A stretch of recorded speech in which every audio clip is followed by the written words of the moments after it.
Today, we delve into the somber memory of the Sandy Hook Elementary School shooting, marking its 11th anniversary. A day of remembrance that brings to the forefront President Joe Biden's expressed frustration over the unresolved issue of gun violence in the United States.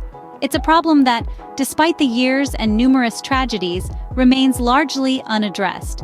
The president has made a resounding call to Congress, urging them to pass universal background checks, ban assault-style weapons, and prohibit high-capacity magazines. His plea is not only for the safety of the nation, but also a tribute to the lives lost to such violence. Just last year, President Biden signed into law gun safety legislation that included incentives for states to pass red flag laws.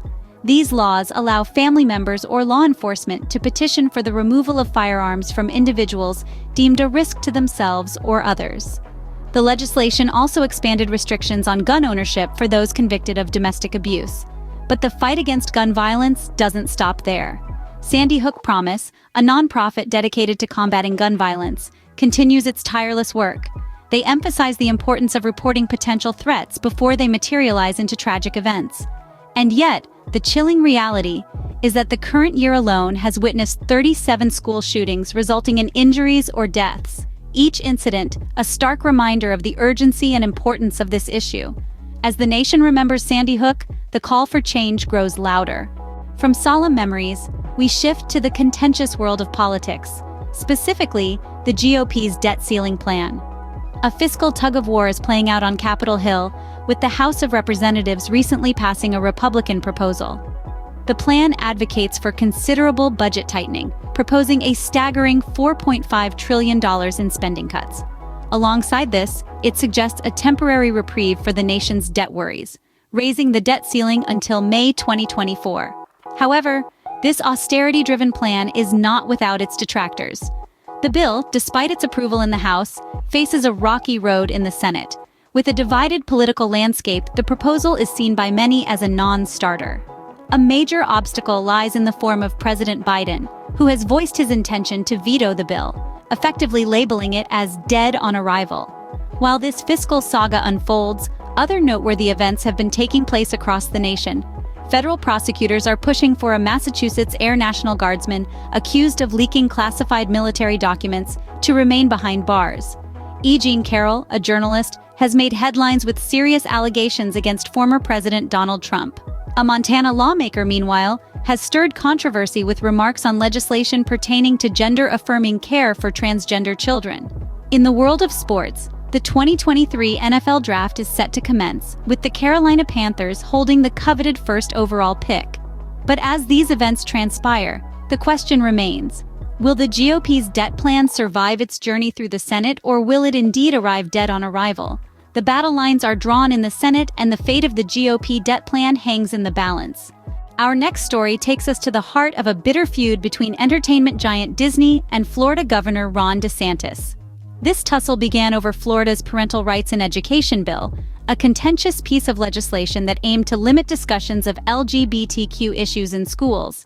Disney, a company known for its inclusive ethos, openly opposed the bill, making it clear that they believed in fostering an environment where all discussions are welcomed, not stifled. However, the opposition did not stop there. In response to Disney's stance, the state of Florida decided to revoke Disney's special tax status. This was no small matter, as it meant a significant financial blow to the company. But Disney, standing its ground, stripped the newly appointed board of its power. This move was seen by many as a bold statement of defiance against the actions of the state.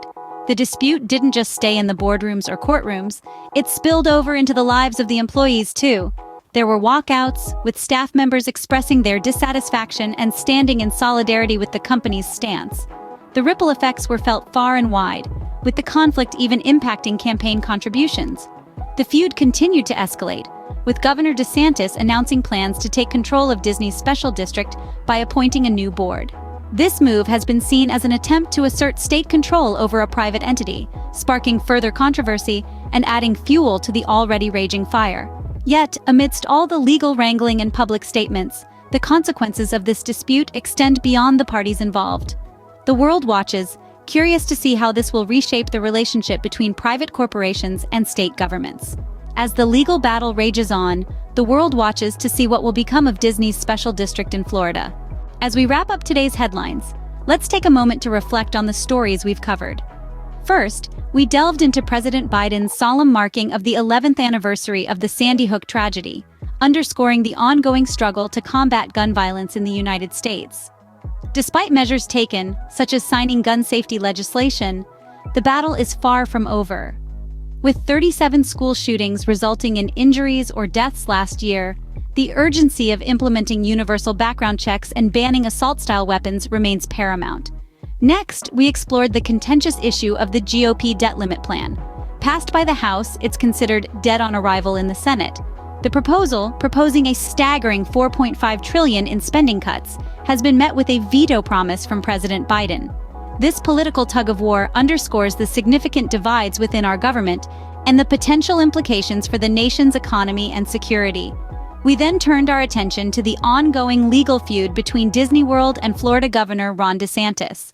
Stemming from a disagreement over Florida's parental rights and education bill, the bitter dispute has evolved into a broader battle involving public statements, employee walkouts, and campaign contribution returns.